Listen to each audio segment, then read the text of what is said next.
Naši prarodičia označovali prvú svetovú vojnu ako veľkú, dúfajúc, že podobný konflikt sa už nikdy nezopakuje. História však hovorí, že sa strašne pomýlili.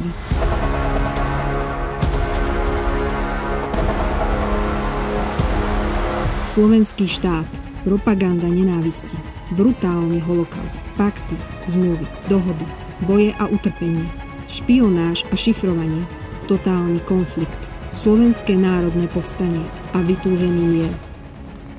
A čo dnes? Sme naozaj iní? Tí, ktorí si nepamätajú minulosť, sú odsúdení k jej opakovaniu.